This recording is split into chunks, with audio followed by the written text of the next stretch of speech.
Hi, everyone. Welcome to this week's Mindful Moment. This is Robin, the Balanced Mindset Coach.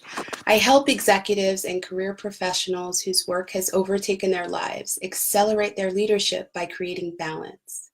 I want to thank you all for your feedback last week. The topic of the inner critic is one that seemed to resonate with many of you, so I wanted to dig a little deeper. Our inner critic thrives on keeping us small by creating a belief that somehow we're not good enough, right? When we hear its voice, doubt starts to creep in. You start to imagine failure.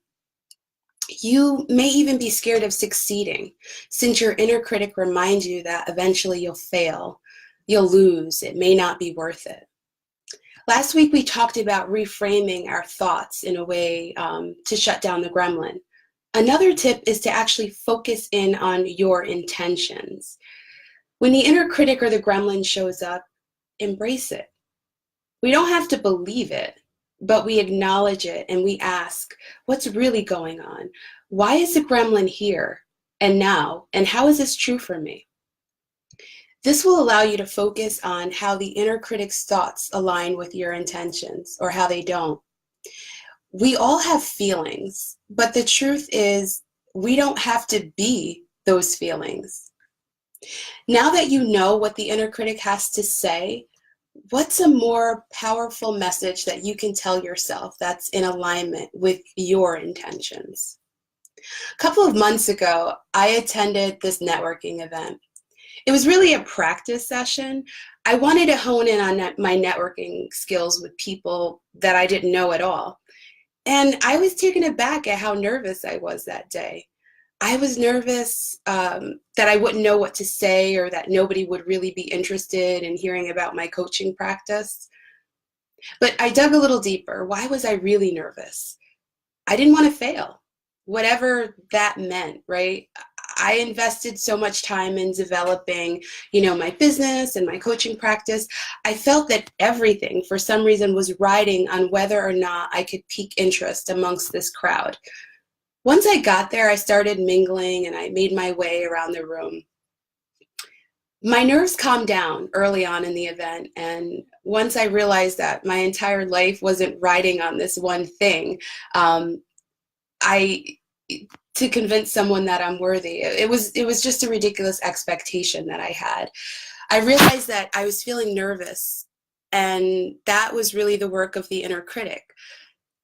That internal voice that always has something to say. It's usually a negative something to say. My external objective, and I think what my internal thoughts, they were at odds.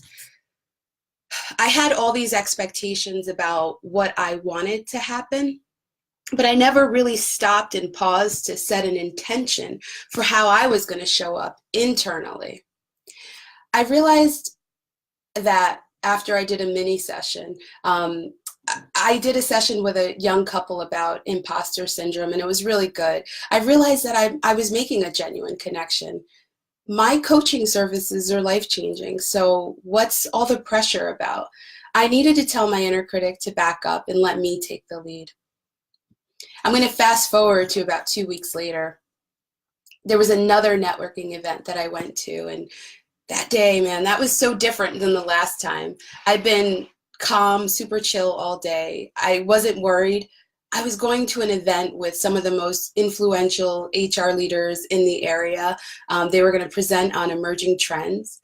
I wasn't stressing about what I'd say, what I'd wear. I didn't have some memorized elevator speech. I didn't have any expectations, but I walked in with an intention to have a great night and be present with my whole self. I walked in, I hung up my coat, and I was ready for action. I looked around the room and I saw these three people sitting over by a fireplace, and they were all busy, quote unquote busy, right, on their phones. So I went over and I introduced myself and I asked them all, what's your name and what's your superpower? It was a great chat. It was such a good conversation.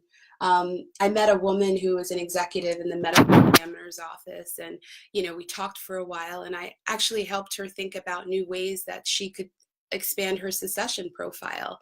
I met this excited intern, and we talked about his deep passions and why he chose to be in this field. It was a really great conversation. I left feeling great, not because I had some great lead or opportunity, but it's because I actualized my intention and I was present. I was engaged. I brought my full self. I didn't let my inner critic take control, but I didn't ignore it either. I realized it's a part of who I am and I listened to it, but I didn't agree with it. I had an intention, and then I was able to get my inner critic on board with my reality and my intention. Are you ready to transform your mind and lead with your whole self? Imagine the possibilities when you transform your mindset and you see winning results. To learn more about my coaching practice, go to thebalancedmindset.com. Follow my Facebook page for updates and share feedback with me at Robyn, ROBYN, at thebalancedmindset.com. Remember, a balanced mindset is key to creating a more balanced and fulfilling life. And that life can be yours today. Next week, join me as I start a new series on leadership. I hope to see you all there. Have a great day. Bye.